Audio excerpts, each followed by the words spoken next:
Welcome to another edition of the Magic Latest Podcast where we cover everything Orlando Magic basketball. I am your host, Jalon Dixon, and today we are going to get more into the Desmond Bane trade acquisition. We are going to talk about some of the cap flexibility situations that are going to plague the Orlando Magic over the next couple of weeks, and we are going to go back to the segment from episode 1 talking about the perfect prospect that the Orlando Magic should consider at pick 25. There's a handful of guys that could slip to that portion of the draft, and there's a couple of steals that will be really interesting on this Orlando Magic team. Let's start with Desmond Bane. We talked about it yesterday. The Desmond Bane acquisition was made to add a big-time shooting guard to the roster, a guy who can add fluid three-point shooting, a guy who gives you another significant ball handler next to a Paolo Banchero, next to Franz Wagner, next to Jalen Suggs, and just gives you another offensive punch. And Desmond Bane is well aware of this. Actually, in his opening press conference, one of the things that he mentioned was that he wants to bring floor spacing and leadership to this team. As a guy who's had already a significant amount of playoff experience in high levels in a difficult Western Conference, a part of the Memphis Grizzlies, this guy definitely has had his fair share of battles, including some against one LeBron James and the Los Angeles Lakers, where he was very, very feisty, very, very competitive, and had a couple of very strong games throughout that time frame. This is a dude who also shoots the ball at a very high clip. We have to focus on the three-point shooting in particular in terms of what he brings to the table. I'm going to read a stat to you guys that stood out to me because it's very significant, not just in terms of what Bane brings as an offensive punch, but the differentiation between him and some of the other players that were considered at the point guard position, like Jordan Poole, Anthony Simons, and others. Acquiring Desmond Bane is proof of Magic's commitment to building a roster around Paolo Banchero. The 26-year-old is a dead-eye shooter that over the past 4 years has averaged 20 points, 4 assists, and shot 40% on at least 7 3-point attempts per game. Only one other player has done this over the similar stretch, Stephen Curry. Steph Curry level floor spacing. If Desmond Bane is bringing Steph Curry level floor spacing to this Orlando Magic team that's been 22nd, 26th, and 27th in overall offense over the last handful of years, man, talk about an impact offensively in terms of what he's able to do, in terms of opening up the floor for Paolo Banchero, Franz Wagner, creating driving lanes for others, creating open space around the basket for guys like Wendell Carter Jr. to finish around the rim. There's a lot of open opportunity with that kind of floor spacing, and more particularly, something that is very important and under-discussed when we talk about high-level three-point shooting, the 7 attempts a game cannot go unnoticed. If we saw what Jalen Suggs was doing in his improved season, he was floating somewhere around 4 to 6 attempts per game at his hot streak where he was shooting between 37 and 40%.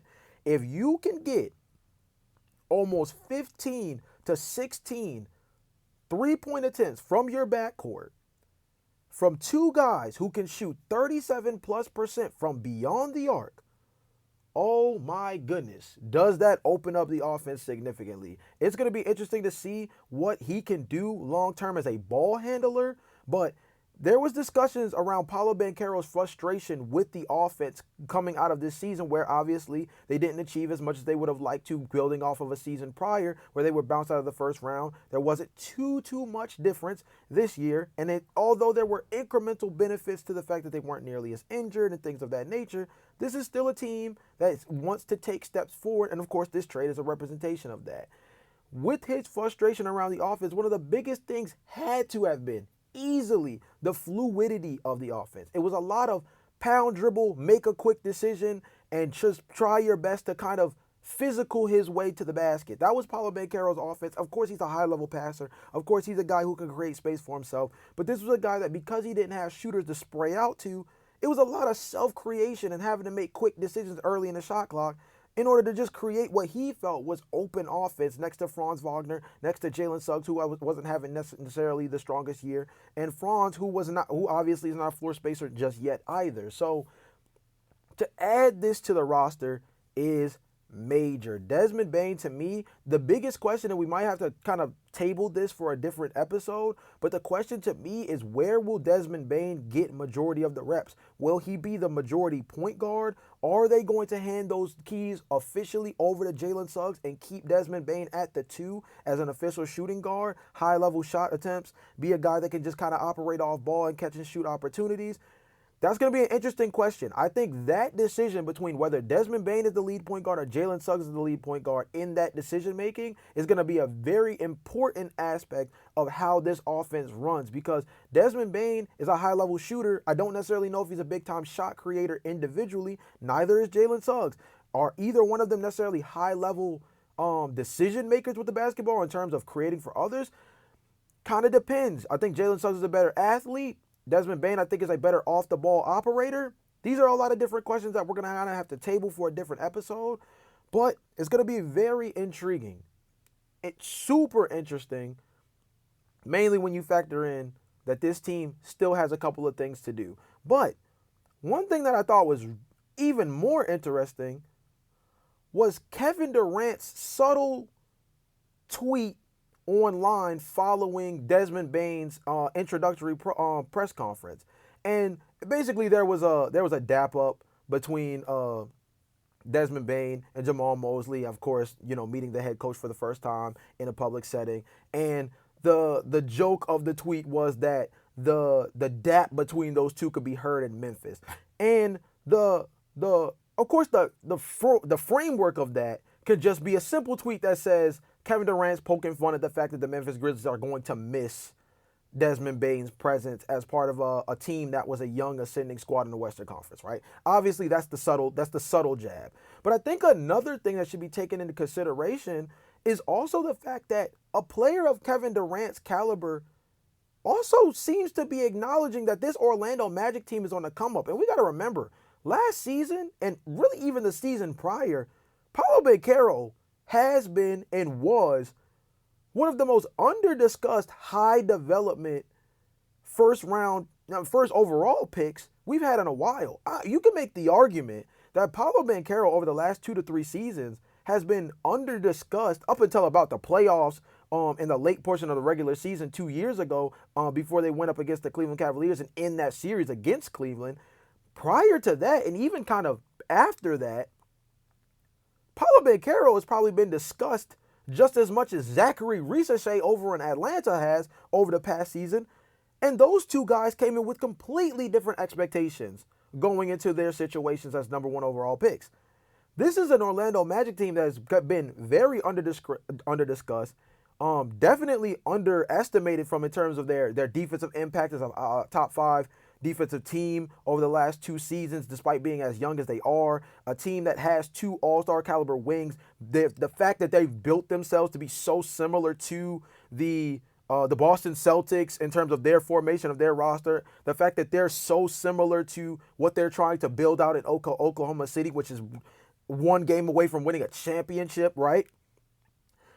So Kevin Durant acknowledging this trade, of course, is all a part of just typical NBA discourse, and Kevin Durant is typically always at the forefront of these type of things as a player that actively stays in the news for, inserting himself in these conversations, which is always an entertaining time. But I also don't think it should be swept under the rug that a player like Kevin Durant acknowledges not only what the Memphis Grizzlies are losing, but also what the Orlando Magic are gaining in Desmond Bane. I think the response around this trade is going to slowly but surely change as we see what the packages for some of these other players, including Kevin Durant, quite frankly, start to shape up for, right? The Washington Wizards, for example, were discussed as a team for trading Jordan Poole, and of course the Orlando Magic jumped to the top of that list.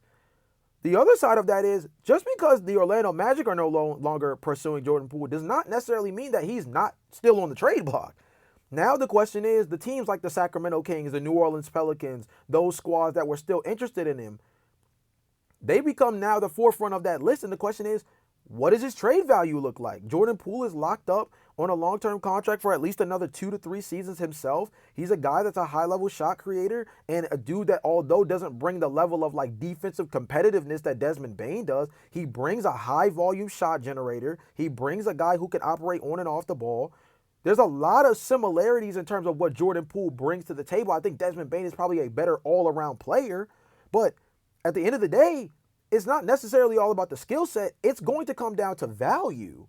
And the value of Desmond Bane, similar to what we saw with Mikal Bridges, kind of got inflated by the actual package that was given up. And now questions have to look around. When you look around for teams like what the Anthony Simonses of the world with the Portland Trail Blazers or Jordan Poole, for example, are going to command, this Desmond Bane trade is going to be like the pillar of that. So it's not just Memphis that's feeling the ripple effects of Desmond Bane being traded. It's a handful of other teams who now have a similar style of player or a similar caliber of player, even if the skill set's not the same, a similar caliber of player to Desmond Bane on the trade block in some capacity. Let's think about a handful of guys. I said Jordan Poole, and I said that Anthony Simons is one, but let's talk about Cam Johnson, who was a guy who everybody and their mama thought was going to be traded last season, and now I think his trade value significantly increases just by what we saw from what was received for Desmond Bane, because I would say that given the positional value of Cam Johnson, who can play the 3 and the 4 as a stretch 4 and play positionally at the 3 spot, and he's a high-level three-point shooter like Desmond Bane, if not more consistent, he's probably a more valuable asset than Desmond Bane is on the trade market. So if Desmond Bane went for a rotational backup point guard, right, another rotational shooting guard in a veteran space in Kentavious Caldwell-Pope, and 4 future picks, 3 future picks and a pick this season that was in the top 20, Cam Johnson's value just shot up by a ton. Kevin Durant's subtweet might be one of those things that seems so insignificant, but I think it's actually a good representation of the fact that teams around the league are going to feel the ripple effects of this trade, because it's not just that the Orlando Magic got better, it's that they have now set the market for some of these trades that we're going to see over the course of the summer. Or they might have set the market to the point where now a lot of teams may become more hesitant and might have to wait closer to the trade deadline to feel comfortable making certain moves where maybe the price goes down after everything that we've seen. One thing that now the Orlando Magic have to make a decision on after bringing in Desmond Bane, though, is Goga Bitadze. Now, there's a handful of players that they're going to have to take a look at, right?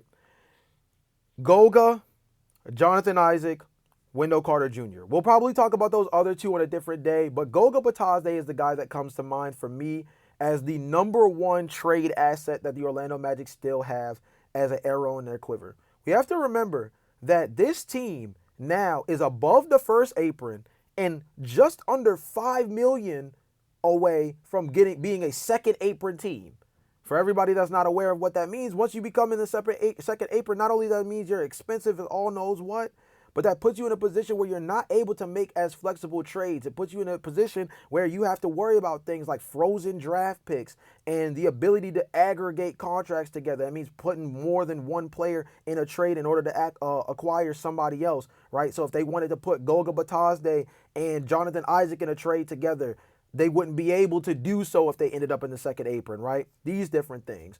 So in order to free up cap space, they have to start looking at some of these guys on their roster that may not be able to get significant minutes. And Goga Bitadze at age 25 as an athletic, fluid, big man that's going to be in a rotation behind guys like Wendell Carter, Paolo Banchero, Franz, even Jonathan Isaac, who plays really well. Mo Wagner's a guy who I think the Orlando Magic are probably heavily consider bringing back on the roster, despite the fact that his cap hit moves them even closer to the second apron. I mean, he is the brother of one of their all-star level forwards, for Christ's sake. So it's one of those things where you have to think that he's at least in the question to be returning to this roster, which means they're going to have to make moves on the margin. And Goga Bitadze is an interesting guy to take a look at. Why is that? He is a guy that still has 2 years left on his contract, 2026 and 2027, before becoming an unrestricted free agent at age 25 for teams like the New Orleans Pelicans, like the Lakers, like the Bulls. They are going to be looking for center depth this offseason. Yes, there are the Clint Capellas, the John Collinses of the world that are going to end up on the open market. The difference is that you might have to pay a hefty price for them, and the difference between what you might have to give John Collins, who just had a high-level season shooting in the upper 30s from beyond the arc and on limited attempts, but still a guy who able to stretch the floor at the 4 and 5, what he might command this offseason coming off of the season he just had with Utah, it might be more than the 11 to 12 million that Goga Batadze is owed over the next 2 seasons, right? So let's look at what Goga Batadze could potentially command. The trade package that I had drew up was for the Los Angeles Lakers. Goga Batadze to the Los Angeles Lakers. And this would be in exchange for a player like probably the best overall option. It's kind of tricky because I think Dalton Knecht would be an interesting player to include in the trade. I feel like that's just like a guy that, especially given the circumstances with him last season, he's probably at the top of the Lakers list to probably move off in some capacity, especially if it means they can get a backup or potential starting center. I think the player that the Magic should want, if they can't get a guy like Dalton Knecht, is Gabe Vincent, who I think obviously had a bad year last year. I think you're getting him on a bit of a buy low in exchange for a player in Goga Batadze who's not going to get significant minutes. Maybe in a different environment. Obviously, Gabe was injured a lot of last season as well. In a different environment on a team that needs three-point shooting and obviously still needs to add to their guard play, Gabe Vincent can be protected by the defensive infrastructure of the Orlando Magic, similar to what we said with Desmond Bane, similar to what we said about a lot of these offensive-centric guards. He adds floor spacing. And let's say there's a trade between the Lakers and the Magic where it's Goga Batadze for Gabe Vincent and the Lakers' second-round pick this year that's at 55. Or I think a future first-round pick might be a little heavy, given the fact that the Lakers still really need to hold on to those, even with Luka Doncic on the roster. So let's say it's Goga Batadze for the Gabe Vincent contract, which is an expiring contract, and the 55th overall pick in this year's draft, right? Now, the Lakers, they get a starting caliber center at 25 years old who can rim run. He can defend at a high level. Him and Mo Wagner together, him and Jonathan Isaac together as like defensive gangbuster bigs last year was like almost like the big man version of what we saw with Amin Thompson and Tari Eason for the Houston Rockets. Just complete gangbusters and flips the entire game on its head when they're just flying around defensively on the wings and around the basket, right? You get that kind of physicality and freakish movement on the defensive end while also getting a guy who can operate really well around the basket next to a LeBron James, next to a Luka Doncic, next to an Austin Reeves. You don't have to give up Austin Reeves in a trade like this, which a lot of the acquisitions like going after a Jared Allen would probably require, right? And because he's 25 years old, this is a guy that's cost controlled in a way that, yes, not only is the 2 years left on the contract still kind of helpful, but long term, this is a guy that you can sync up with Luka Doncic as well in terms of their timeline and them building together a real rapport. This is a salary cap relief because they would only have to keep Gabe Vincent on the roster for 1 year. And given the fact that Jalen Suggs' contract is kicking in, you have to give Paolo Banchero an extension this summer. Franz Wagner's there. Desmond Bane he's at about 31 million, right? Or that basically all of these guys are within that 27 to 31, 32 million dollar a year range right now. You have to kind of shed the cap where you can, and Goga Batadze is probably the number one guy in terms of real value that they have left that they can move off of and get maybe not a plus asset, but something that at least cleans up their books in a real way for a team that's still super young and does not want to be talking about being in the second apron so early, even though everything they've done gives off win now mentality. You still don't want to be caught in a second apron. We've seen this for too many teams. Phoenix is in this situation.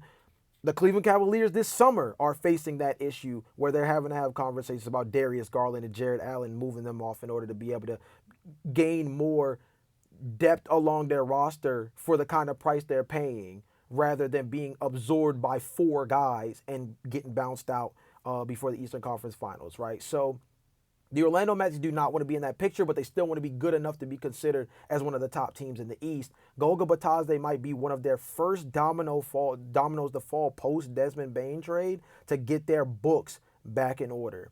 Another thing that they can do to kind of maintain the books is obviously to continue to go after young talent. And that 25th overall pick is going to be a good pillar to continue to build on the young talent pool of the Orlando Magic. But what they did with the Desmond Bane trade indicates to me, and should indicate to us all, that they are in win now mode. So another thing that needs to be addressed when you're talking about the perfect prospect segment that we're going to be doing over the next couple of days leading up to the NBA draft is similar to the Walter Clayton Jr. argument of the things that he provides to the table. Cedric Coward is a guy that if he falls to 25, auto pick. They're talking about Cedric Coward having a Kawhi Leonard upside. And I hate to go that route because it's always a dangerous thing to put somebody next to a player of Kawhi Leonard at his peaks, caliber. We did that with Patrick Williams that was drafted at 4 out of Florida State for the Chicago Bulls. And although he's making $20 million a year, he's pretty much fleecing the Chicago Bulls as far as we're concerned because the production doesn't match the payment value, right? So it's dangerous to make that kind of assimilation. But could Cedric Coward be, could he be Mikal Bridges? Could he be Cam Johnson? Could he be a more athletic version of the Portland Trailblazers days of Nicholas Batum? Or even, a more improved athletic version of like what Wesley Matthews has been to high-level teams? I think he can be. He's a high-level three-point shooter. He's a guy that in the 3-game sample size he showed at Washington State, or I believe it was 6 games, this is a guy who showed significant upside, and his journey shows that he's a guy who develops over time. And although he's an older prospect, he brings a real upside as a 3-and-D wing to this roster. He had shooting, ball handling, athleticism. Sounds like the perfect prospect for the Orlando Magic as a guy that gives them literally everything they need. It adds to the size that they have. It adds to the versatility that they want to have on the offensive and defensive end. He's a guy who I think can slide up to the 2 and play at the 2-guard position, or maybe play at the 3 where there's situations where Paolo Banchero's a small ball 5, Franz Wagner at the 4, Cedric Coward's at the 3, Jalen Suggs at the 2, Desmond Bane at the 1. Holy cow, not only do you have 3 knockdown three-point shooters that can all shoot 37+% from beyond the arc in Bane, Suggs, and then Coward, but then you have 2 guys who put a ton of pressure on the rim in Franz Wagner and Paolo Banchero. They're going to be able to play fast, shoot the ball at a high clip, and move the ball around in a real way where there's going to be so many opportunities to drive. So, Cedric Coward, if he falls to 25, I feel like it's an auto pick. Obviously, you think about guys like Walter Clayton Jr., and there's going to be a handful of other guys that we discuss over the next couple of days as opportunities to upgrade that shooting caliber and upgrade that wing/point guard room if Walter Clayton Jr. and Cedric Coward aren't there. But so far, so good. If one of these 2 guys land in at 25 for the Orlando Magic, gotta pull the trigger. But with that being said, this is the Magic latest podcast. I will be talking to you guys tomorrow to keep you guys up on everything related to the Orlando Magic. But until next time, peace.